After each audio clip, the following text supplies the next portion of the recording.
My name is Clara, I'm 34 years old, and for most of my life, I've been the family footnote, the afterthought, the one they patted on the head with a sympathetic sigh before turning back to shower praises on my more promising brother. Tonight, that changed.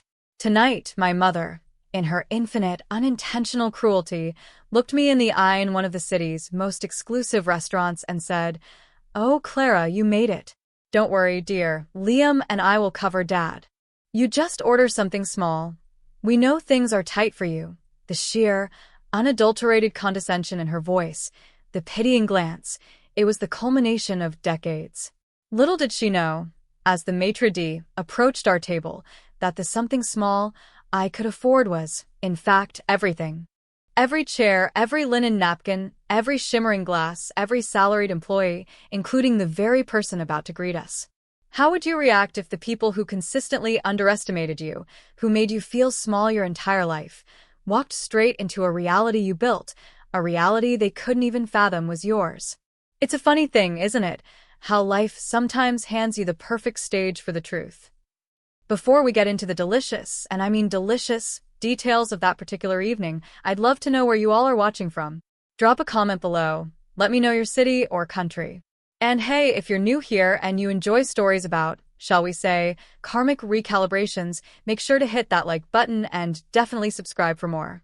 Trust me, you'll want to hear how this one unfolds. My journey has been, well, it's been a journey. And this particular chapter? It's one for the books, or, in this case, the screen. The thing about being underestimated is that it gives you a strange kind of freedom. When no one expects anything of you, you can build your empire in silence, brick by painstaking brick, until one day, the walls are so high and the gates so grand, even your detractors have to crane their necks to see the top. That's what happened to me. And the look on their faces when they finally understood? Priceless. Absolutely priceless. But it wasn't just about the shock value. Not entirely. It was about reclaiming a narrative that had been written for me, one where I was always destined to be less. It was about showing them, and more importantly, showing myself, that my worth wasn't tied to their perception of me. It was about the quiet satisfaction of knowing that while they were busy looking down on me, I was busy looking up, towards my dreams. Now, let me take you back to how this all began, because this story isn't just about one dinner. It's about a lifetime leading up to it. It starts, as these things often do, in a childhood home where the scales of affection and expectation were permanently tipped. I grew up in a modest suburban house, with my mom, Brenda, my dad, Arthur, and my older brother, Liam. Liam. He was, and in many ways still is, the sun around which our family Ainet orbited. He was the golden child, charismatic and bright, quick with a joke, always seeming to fall upwards. If Liam sneezed, Mom would rush in with a blanket and a bowl of soup. If I achieved something, say, won the school spelling bee, it was, "Oh, that's nice, dear. Did you see Liam scored a goal in his soccer game?" My accomplishments were muted, his were broadcast with a megaphone. It wasn't that my parents were overtly cruel in those early days. It was more a pervasive, gentle, soul-crushing neglect of my individual existence, a constant comparison where I invariably came up short. Dad was quieter, often an observer, perhaps a man who found it easier to go along with the prevailing family winds than to chart his own course in domestic matters. He wasn't unkind, but his silence often felt like tacit agreement with Mom's unwavering adulation of Liam and her polite dismissal of me. I remember one Christmas, I must have been 10. I'd painstakingly saved my pocket money and bought Mom a small, silver locket I'd seen her admire in a catalog. Liam, who'd wheedled a considerable sum out of Dad, bought her a rather gaudy, oversized perfume set he'd seen advertised on TV. When Mom opened my gift, she smiled faintly, said, "Oh, that's quaint, Clara," and set it aside. When she opened Liam's, she gasped, hugged him tightly, and declared he had such sophisticated taste for his age.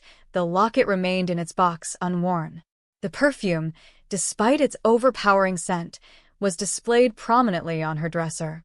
It was a small thing, but it was one of many small things that carved deep grooves into a young girl's heart. I learned early on that my efforts, my thoughtfulness, my very essence, would likely be overshadowed. It wasn't about malice, not then. It was just the way things were. Liam was the star. I was the backstage crew, or perhaps not even in the theater. My academic path and Liam's diverged significantly, further cementing our prescribed roles. Liam, buoyed by Mom's relentless belief in his genius, flitted from one brilliant idea to another. He talked about becoming an architect, then a pilot, then a tech entrepreneur. Each phase was met with enthusiastic parental funding for new gadgets, courses he'd inevitably drop, or networking opportunities. He eventually scraped through a business degree at a local college, mostly, I suspect, due to his charm and Mom's carefully worded calls to his professors. I, on the other hand, was always more practical, perhaps because I knew no one was going to bankroll my whims. I was drawn to the culinary world, not the glamorous, celebrity chef side of it, but the grit, the heat, the alchemy of transforming simple ingredients into something that could bring comfort or joy. I started washing dishes in a local diner at 16. Mom had sniffed. Well, it's experience, I suppose. Try not to get your clothes too dirty. Liam, meanwhile, was exploring his options, which mostly involved sleeping late and using the family car. When I announced I wanted to go to culinary school, the reaction was lukewarm at best. "Are you sure, Clara?" Mom had asked, her brow furrowed. "It's a lot of hard work, long hours. And the pay isn't very good, you know." Liam is thinking of an MBA. The unspoken part was clear. You're not cut out for success like your brother. But I went. I took out loans. I worked 2 part-time jobs while studying, scrubbing floors and prepping vegetables in the pre-dawn hours. I was often exhausted, lonely, and doubted myself 1,000 times, but the fire in the kitchen felt more welcoming than the lukewarmth at home. It was during this time I met Mr. Henderson, the gruff, Michelin-starred chef whose kitchen I'd managed to get an apprenticeship in. He was a terrifying figure to many, but he saw something in me, resilience, perhaps, or just a willingness to do the unglamorous work. He didn't coddle, he pushed. "Stop feeling sorry for yourself, girl," he'd bark. "The food doesn't care about your feelings. It cares about skill and respect." He was the first person outside of myself who seemed to believe I could actually do something, be someone. His belief was a tiny seed, but in the barren soil of my self-esteem, it was enough to take root. Meanwhile, Liam's MBA aspirations had fizzled out, replaced by a Series A-funded startup idea that, predictably, never got past a flashy PowerPoint presentation and burned through a significant chunk of Mom and Dad's savings. Yet, he was still on the cusp of greatness. I was just Clara, the one who smelled faintly of garlic and old grease. The pattern was set, etched in stone, or so they thought. The years that followed culinary school were a relentless grind. I worked my way up, from line cook in bustling, chaotic kitchens to sous chef under demanding mentors. Every promotion, every small success, I'd share with my family, hoping for a flicker of genuine pride. Usually, it was met with a distracted, "That's nice, dear," before the conversation inevitably swung back to Liam's latest venture, a plan to import artisanal teas, then a foray into cryptocurrency, each more ill-conceived and financially draining than the last. Mom would always frame his failures as learning experiences, or being ahead of his time. My tangible, hard-won achievements were just jobs. "Are you still at that little restaurant?" Mom would ask, as if I were a perpetual intern. The little restaurant might have been a critically acclaimed bistro, but in her eyes, it was insignificant compared to Liam's nebulous projects. I remember one particular Sunday dinner. I'd just been offered a junior sous chef position at a highly respected establishment, a huge step for me. I was buzzing with excitement. When I told them, Mom nodded slowly. "Well, that's good, Clara. I suppose it keeps you busy." Liam is actually thinking of writing a screenplay. He has such a creative mind. Liam, lounging on the sofa, offered a magnanimous, "Yeah, sis, stick with what you know. Someone's got to do the actual work, right?" He chuckled, and Mom beamed at his wit. I felt that familiar cold knot tighten in my stomach. The screenplay, of course, never materialized beyond a few scribbled notes, but for weeks, he was lauded as the burgeoning auteur of the family. My actual, tangible career progression? A footnote. It was during these years that the dream of L'Etoile Dorée began to form. It wasn't just about owning a restaurant.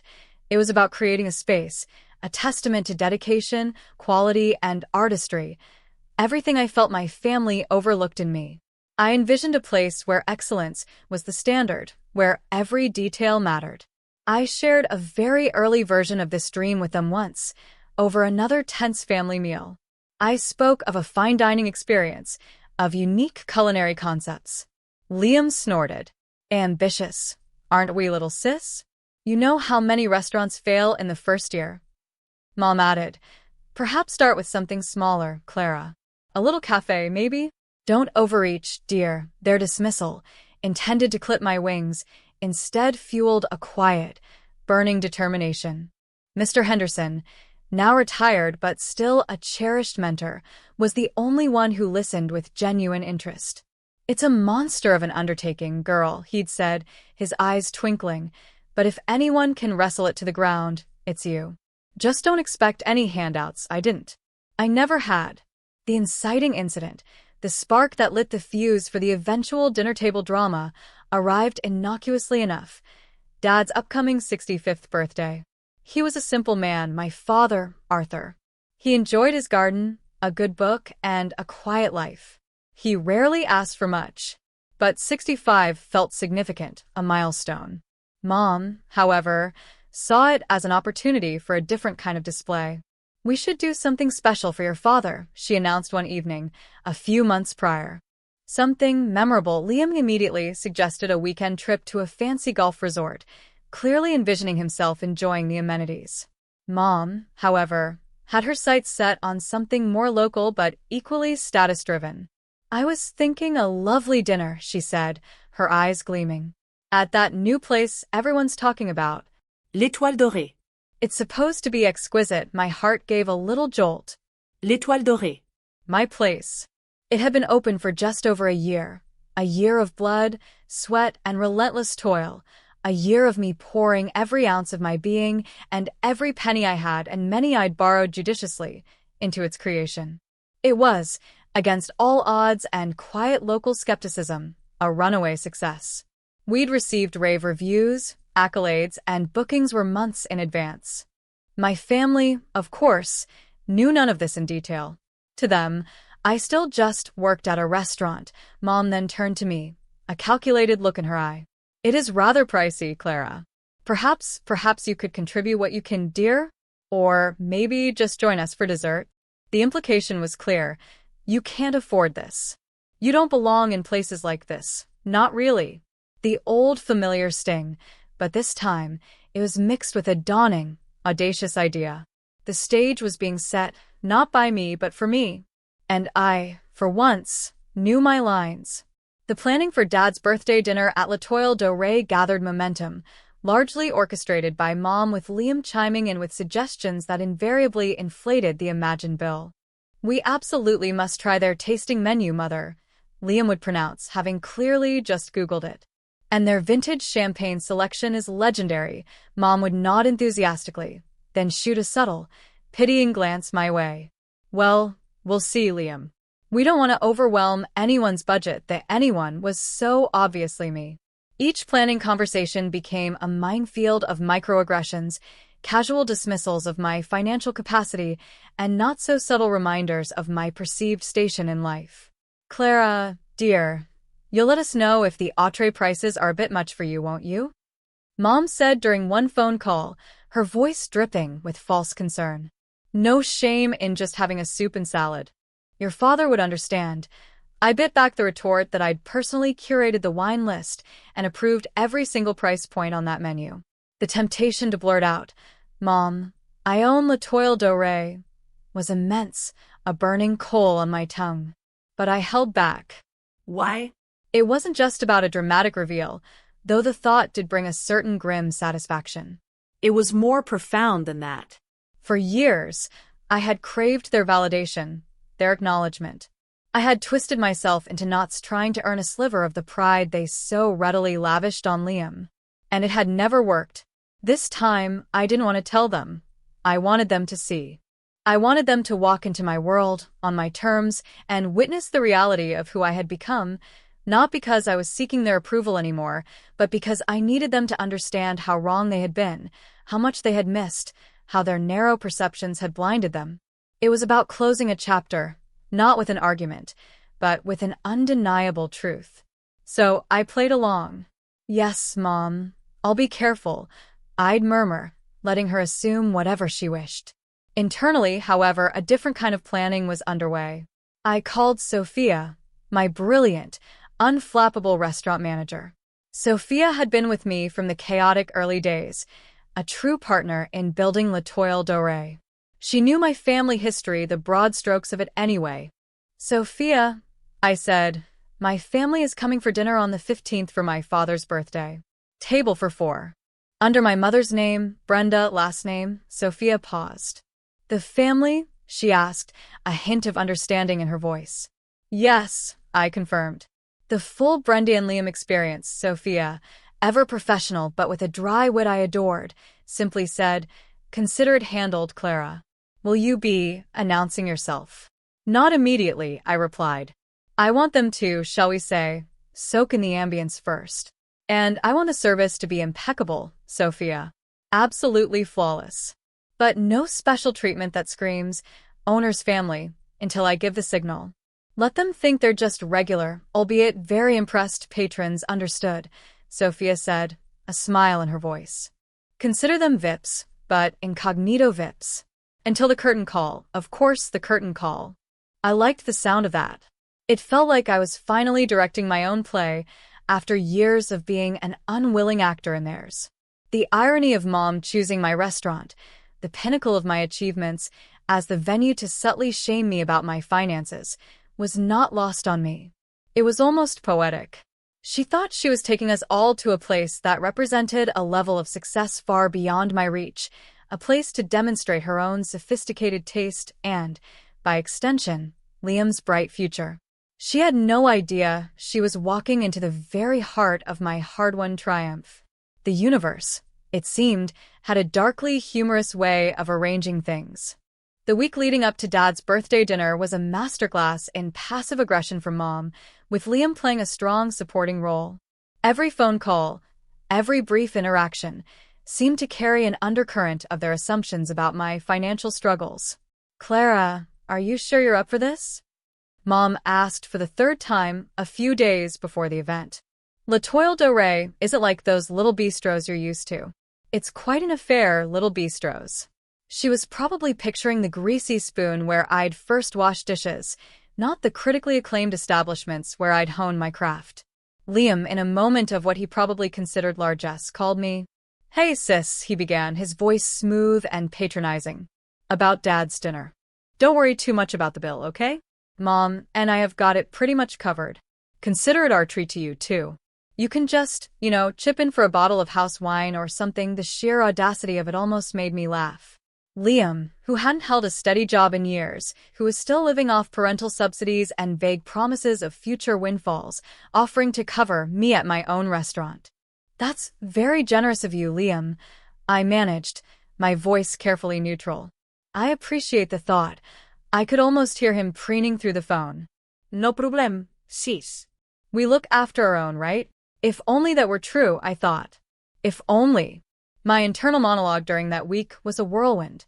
Snippets of past conversations, old hurts, moments of feeling invisible or inadequate, all swirled around. I remember being a teenager, desperately wanting a particular art set, and being told it was too frivolous, while Liam got the latest games console without question. I remembered my culinary school graduation, a significant achievement for me, being overshadowed because Liam had, that same week, almost secured an investment for one of his fleeting business ideas. The almost was celebrated more than my actual, tangible degree. These memories weren't fueling anger anymore. Not exactly. It was more like a quiet resolve, a sense of weary vindication on the horizon. I was tired of fighting for scraps of their attention, tired of trying to fit into the small box they'd constructed for me. L'Etoile Dorée was more than just a restaurant. It was my declaration of independence. It was built on 18-hour days, on meticulous planning, on sacrifices they knew nothing about. It was built on flavors I'd chased across continents in my mind, on service standards I'd drilled into my team with passionate precision, on an ambience I'd curated to be an escape, a dream. We'd recently won the Best New Restaurant award from the city's most prestigious food magazine. The plaque hung discreetly near the entrance, something my family, in their self-absorbed grandeur, would likely overlook. My father, Arthur, remained a somewhat enigmatic figure in all this. I loved him, I truly did. He was a gentle soul, and I knew, deep down, he was proud of me in his own quiet way. But his passivity in the face of Mom's blatant favoritism and Liam's entitlement had always been a source of quiet pain. He rarely intervened, rarely corrected the narrative. Perhaps he found it easier to keep the peace, to not rock the boat. This dinner was for him, ostensibly. And a part of me, a large part, genuinely wanted him to have a wonderful, memorable birthday. I hoped that when the truth came out, it wouldn't just be a shock to Mom and Liam, but perhaps a moment of awakening for him too. Maybe he would finally see me, really see me, not as the struggling underdog, but as the woman I had become. The woman who had built something beautiful and successful, not in spite of them, but perhaps, in a strange way, because their underestimation had lit a fire under me that refused to be extinguished. The night of the dinner couldn't come soon enough. I felt like an actress waiting in the wings, the overture already playing, the audience settling in, completely unaware of the plot twist awaiting them. The evening of Dad's 65th birthday arrived, cloaked in a crisp autumn air that seemed to mirror the nervous excitement thrumming beneath my skin. I took longer than usual getting ready, choosing a dress that was elegant but understated, a deep sapphire blue that I knew brought out the best in my complexion, professional yet feminine. It wasn't about outshining anyone, it was about feeling confident, grounded in myself. As I fastened a simple silver necklace, a gift to myself from my first significant restaurant profits, I caught my reflection. The tired, perpetually anxious girl I often felt like was still there in the shadows of my eyes, but tonight, she was overlaid with a woman who knew her worth, a woman who was about to gently, but firmly, reclaim her story. I'd arranged to arrive a few minutes after my family. I wanted them to be settled, to have already begun forming their impressions of L'Etoile Dorée, untainted by my presence. I could almost picture Mom oohing and awing, Liam attempting to look like he frequented such establishments regularly, and Dad, bless him, probably just feeling a bit overwhelmed but pleased. As I drove to the restaurant, my restaurant, a strange sense of calm settled over me. The die was cast. There was no turning back now. I pulled into my reserved parking spot at the rear, a small perk I rarely used, preferring to leave the prime spots for guests. Tonight, however, it felt symbolic. I walked through the bustling kitchen, the familiar symphony of clanging pans, sizzling foods, and quiet commands a comforting balm to my nerves. "Chef," a few of my team greeted me, with warm smiles. "They're here?" I asked Antoine, my head chef, a culinary genius I'd poached from a 3-star in Paris. He nodded, a glint in his eye. "Table 7 by the window. Madame is impressed. Monsieur Lefrère is attempting to impress the sommelier with his knowledge of Bordeaux vintages he clearly read about 5 minutes ago," I chuckled. "Perfect. Keep it flawless, Antoine. Always, chef." Always, I slipped out of the kitchen through a side door and entered the main dining room from the public entrance, as if I were any other guest. The low hum of conversation, the clinking of glasses, the soft glow of bespoke lighting. It was everything I had dreamed of and worked for. And there they were. Table 7. Mom was indeed looking around with an air of regal approval, her hand fluttering at her pearls. Liam was leaning back, trying to look nonchalant, but his eyes were wide, taking it all in. Dad sat quietly, a small, tentative smile on his face as he absorbed the opulent surroundings. Sophia, my manager, was just stepping away from their table, having seated them. She caught my eye briefly, a tiny, almost imperceptible nod. I took a deep breath and began to walk towards them, the click of my heels on the polished marble floor sounding unnaturally loud in my own ears. It felt like walking towards a reckoning, but one of my own making. As I approached, Mom spotted me. Her face lit up with that familiar, slightly condescending smile. "Oh, Clara, you made it," she exclaimed, her voice carrying a little too much, as if to ensure the nearby tables knew she was being magnanimous. "We were just starting to wonder if you'd find the place all right." Liam gave a curt nod, already looking towards the wine list as if to signal his superior concerns. Dad, however, looked genuinely pleased to see me. "Clara, dear. Happy to see you." And then came the moment, the line that would echo in my memory for years to come, delivered with such perfect, unconscious timing it was almost comical. Mom leaned forward, patting my hand as I reached the table. "Don't worry, dear," she said, her voice dropping to a conspiratorial, yet still patronizing whisper. "Liam and I will cover Dad. You just order something small. We know things are tight for you." There it was. The line. The culmination of a lifetime of being underestimated, neatly packaged into one pitying, dismissive sentence. "We know things are tight for you." For a split second, the old Clara, the one who would have flushed with shame and mumbled an apology, flickered within me. But she was quickly extinguished by the woman I had become, the woman who had poured her soul into this very room. A slow, calm smile spread across my face. I met my mother's gaze, holding it steadily. "Actually, Mom," I said, my voice quiet but firm, carrying clearly in the small bubble of our table, "that won't be necessary at all." Before Mom could formulate a response, before Liam could interject with some snide remark about my sudden, and in his mind, impossible solvency, Sophia, my impeccable manager, glided back to our table. Her timing was, as always, perfect.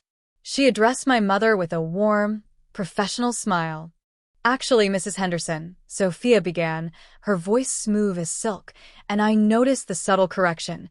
She used my actual last name, the one I had built my reputation on, not my family's, a detail I hadn't even asked for, but appreciated immensely. "All expenses tonight are on the house. We are so deeply honored to have our owner, Ms. Clara Henderson, and her esteemed family dining with us for her father's birthday. Welcome to L'Etoile Dorée, Ms. Henderson. It's wonderful to finally meet your family." The silence that descended upon table 7 was profound. It was the kind of silence that sucks all the air out of the room, heavy and absolute.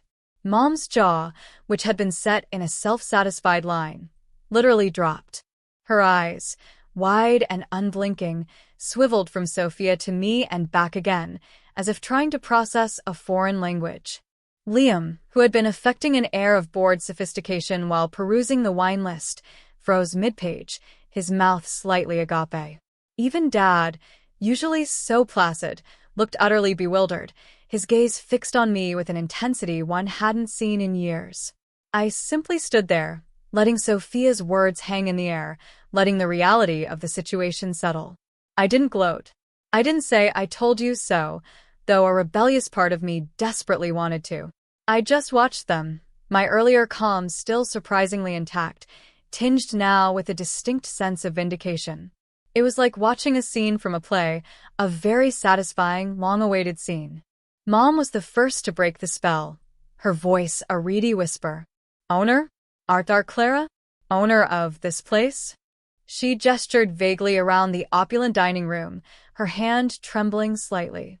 "Sophia, there must be some mistake. This is my daughter, Clara. She works in kitchens." The implicit "not owns them" was deafening. Sophia's smile didn't waver. "There's no mistake at all, Mrs. Family last name," she corrected gently, this time using Mom's married name. "Ms. Clara Henderson is the visionary founder and sole proprietor of L'Etoile Dorée. She designed the menu, curated the wine list, and has personally overseen every detail of this establishment since its inception. We are all incredibly proud to work for her." Liam finally found his voice, a strangled, incredulous sound. "You? You own this?" How? The how wasn't just a question of logistics, it was a question of possibility, of a world order he thought he understood being turned completely on its head. How could Clara, the quiet, overlooked sister, achieve something so grand? Something he, the golden child, had only ever dreamed of in his fleeting, unfunded fantasies? I pulled out the chair that Sophia discreetly offered and sat down, smoothing my dress. Yes, Liam. I do, I said, my voice even. It took a lot of hard work, a lot of long hours, and a belief in myself that, frankly, few others shared. My eyes flickered to Mom, then back to Liam. The barb, though subtle, landed. The dinner proceeded, but the atmosphere around table 7 was irrevocably altered. It was like a thick, invisible current now flowed between us, charged with unspoken emotions, shock, disbelief, and for Mom and Liam, a dawning, uncomfortable embarrassment that was almost palpable. Mom kept stealing glances at me, then around the restaurant, as if trying to reconcile two completely incompatible realities. Her earlier effusiveness about the decor and ambience was replaced by a strained silence.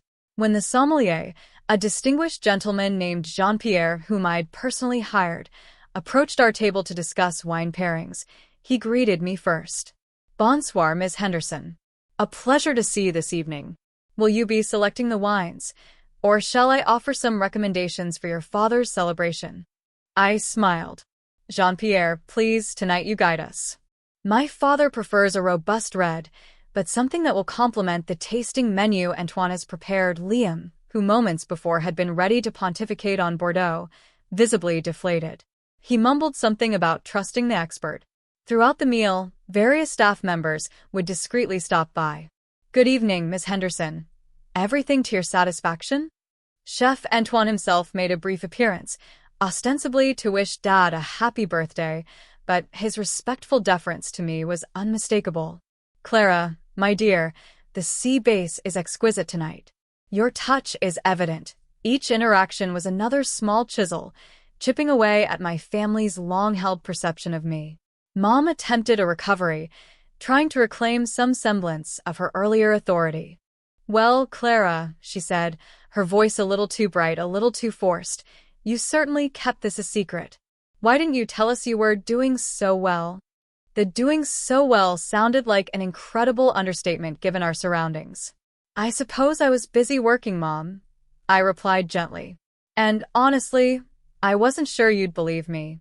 Or perhaps I just wanted my work to speak for itself. Liam, ever competitive, tried a different tack, attempting to subtly diminish my achievement by associating himself with it. So, this is where all that time in those little kitchens led, sis? Guess you learned a thing or two. Maybe I can give you some business advice sometime.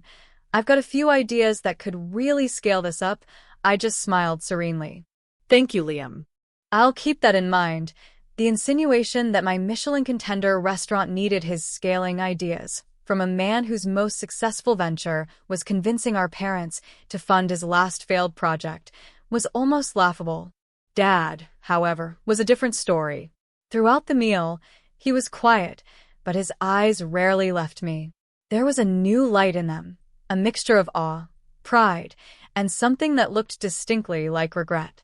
When the elaborate birthday dessert, a confection of chocolate and gold leaf that Antoine had personally designed, was presented to him with a single, elegant candle, Dad reached across the table and took my hand.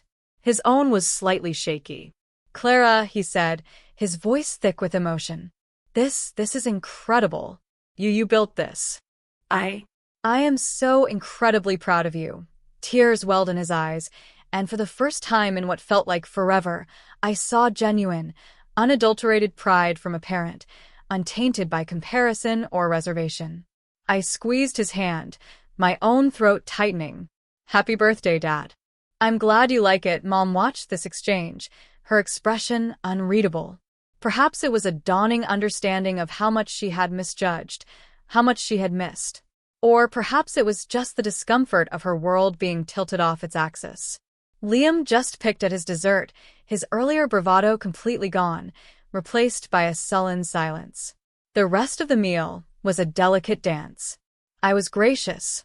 I was the host, but I was no longer the Clara they knew. I answered their hesitant questions about the restaurant, its challenges, its successes, factually, without boasting, but also without false modesty. I spoke of my team, my vision, the dedication it required. It was not a lecture, nor a rebuke, but simply a statement of fact, a presentation of a reality they had been oblivious to. As the evening drew to a close, the tension hadn't entirely dissipated, but it had transformed into something more subdued, more reflective, at least for Dad. For Mom and Liam, it felt more like stunned, uncomfortable processing. The bill, of course, never came. The goodbyes in the restaurant's grand foyer were as awkward as I'd anticipated. Mom, usually so effusive, struggled for words. "Well, Clara," she began, fiddling with her purse. It was quite an evening. A revelation. Her tone was flat, lacking its usual performative warmth. She couldn't quite meet my eye. It wasn't an apology, not even close, but it was an admission of sorts, an acknowledgement that her understanding of me had been profoundly, fundamentally flawed. Liam mumbled, yeah, thanks, sis. Place is something, before quickly looking away, eager to escape the spotlight that was so firmly, and for once, not on him. He looked like a balloon that had slowly deflated over the course of the evening. Dad, however, hugged me tightly, a rare gesture from him. "Thank you, Clara," he whispered. "This was the best birthday present I could have imagined. Not just the dinner, but you. Seeing you like this," his sincerity was a balm to old wounds, a small but significant step towards a different kind of relationship. After they left, I stood for a moment in the now quieting dining room. Sophia approached me with a knowing smile. "Well," she said softly. "That was memorable." I let out a long breath I hadn't realized I'd been holding. "Memorable is one word for it, Sophia. Thank you. For everything. You and the team were incredible. We always are, Clara," she said with a wink. But tonight, we had a little extra inspiration. The days that followed were interesting. The immediate aftermath was silence. No calls from Mom or Liam for a good 48 hours, which was unusual, especially for Mom. I imagined frantic discussions were taking place, reassessments, perhaps even a touch of panic. When Mom finally did call, her voice was strained, hesitant. "Clara, dear," she began. I've been thinking about the other night." I waited, not offering any prompts. "It was just such a shock, you see. We had no idea you were so, involved with that place." Still no direct acknowledgement of her prior condescension, no apology for the "things are tight for you" comment. Instead, it was a subtle attempt to reframe her surprise as understandable, rather than a result of her own blindness. Then the pivot. "Your father and I were thinking with your connections, perhaps you could help Liam. He has so many wonderful ideas, but he just needs the right platform. A restaurant like yours, maybe he could consult, or..." I cut her off, gently but firmly. "Mom, Liam needs to find his own path, just like I did. L'Etoile Dorée is my business, built on my expertise and my team. It's not a platform for Liam's projects." The silence on the other end was frosty. "Well, I just thought, as family," I repeated. "I wish Liam all the best. But my business decisions are separate." It was the first time I had ever drawn such a clear boundary with her regarding Liam, and it felt surprisingly empowering. The old Clara would have agonized, would have tried to find a way to appease, to help. The new Clara knew her worth, and the worth of what she had built. Liam's reaction was more predictable. He sent me a text a few days later. "Hey sis, awesome restaurant. We should totally collab. I've got this idea for a themed night." I replied politely that I was currently focused on maintaining our existing standards. He didn't push, but I sensed a new undercurrent of resentment mixed with a grudging, opportunistic respect. He saw a resource now, not just his little sister. My relationship with Dad, however, began to subtly shift. He called me a few times, just to chat, asking about the restaurant, about my day, with a genuine interest I hadn't experienced from him before. He spoke of his pride, his voice still tinged with a little shame for the years he'd been a passive bystander to the family dynamic. It wasn't a complete overhaul, but it was a start, a fragile bridge being built where before there had only been a quiet distance. Reflecting on it all, I realized the dinner wasn't just about vindication.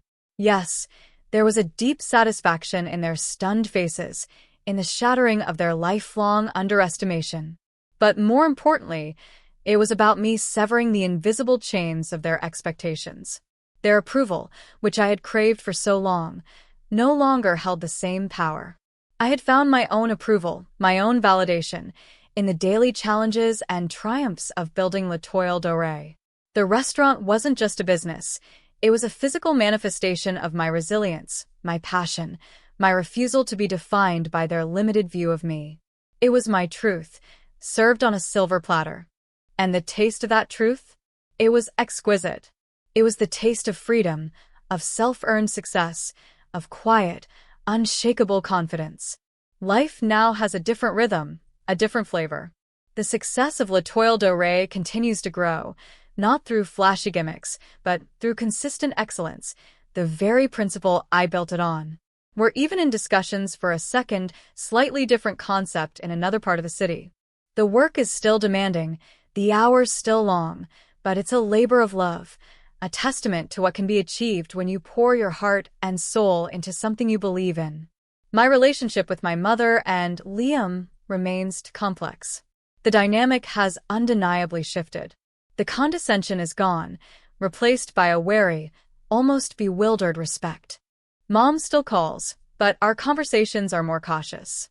She asks about the restaurant with a new deference, sometimes even seeking my opinion on things, a scenario I could never have imagined years ago. There are moments when I see a flicker of her old self, a hint of maternal pride, but it's often quickly overshadowed by her lifelong habit of promoting Liam. He, on the other hand, keeps a greater distance. Perhaps my success is too stark a contrast to his own meandering path. He occasionally pitches collaborations, but they're half-hearted now, as if he knows what my answer will be. I maintain polite but firm boundaries. I will not be his safety net, nor will my restaurant be his fallback plan. He needs to find his own way, whatever that may be. My bond with my father, Arthur, has deepened. The birthday dinner was a catalyst for him. He sees me now, truly sees me, with a pride that is both heartwarming and a little poignant, given all the lost years. We have quiet lunches sometimes, not at L'Etoile Dorée. That still feels a bit too charged for casual family meals, but at other places where we can just talk. He tells me stories about his own youth, his own unfulfilled dreams, and I see a man who perhaps understands more than I ever gave him credit for. There's a gentle regret in his eyes sometimes, but also a genuine joy in my achievements. This newfound connection with him is a precious, unexpected gift. The biggest change, however, has been within me. The desperate need for their validation, the ache of being the family footnote, it's largely gone. I realize that my worth isn't, and never was, tied to their perception of me. It's inherent. It's in my ability to dream, to work, to create, to persevere. L'Etoile Dorée is a symbol of that, yes, but my true success is the peace I've found within myself, the quiet confidence that comes from knowing you've faced down your doubters, including the biggest one, which often resides within, and emerged stronger.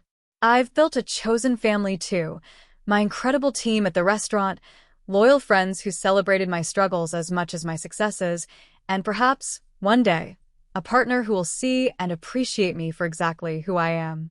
The lessons learned are profound. Believe in yourself, even when no one else does. Let criticism, especially from those who don't truly see you, become fuel for your fire, not water to douse your flame. Understand that true family isn't always about blood. It's about support, respect, and unconditional love. And sometimes, the greatest act of love you can perform is for yourself, by setting boundaries, by demanding respect, and by refusing to play a role in a narrative that diminishes you. Your story is yours to write. Make it a bestseller. So, that's my story, or at least a very significant chapter of it. It's funny how one dinner, one perfectly timed, utterly misjudged comment, can bring decades of unspoken family dynamics to a head. But it was never just about that moment of reveal. It was about the journey that led me there and the peace I found on the other side. What about you? Have you ever been seriously underestimated by those closest to you? How did you handle it? I'd genuinely love to read your experiences in the comments below. Sharing our stories can be incredibly empowering, not just for ourselves, but for others who might be going through something similar. If this story resonated with you, if you felt that flicker of recognition or perhaps a surge of "you go, girl," please do give this video a thumbs up. It really helps others find it. And if you haven't already, hit that subscribe button and the little notification bell so you don't miss out on future stories. I have a feeling there are many more chapters to share. Finally, if you know someone who needs to hear that it's okay to build your own damn castle, even if others only see you as capable of laying a few bricks, please share this video with them. Remember, your worth is not defined by other people's limited perceptions. You are the owner of your own life, the chef of your own destiny. Go out there and create something magnificent. Thanks for watching, and I'll see you in the next one.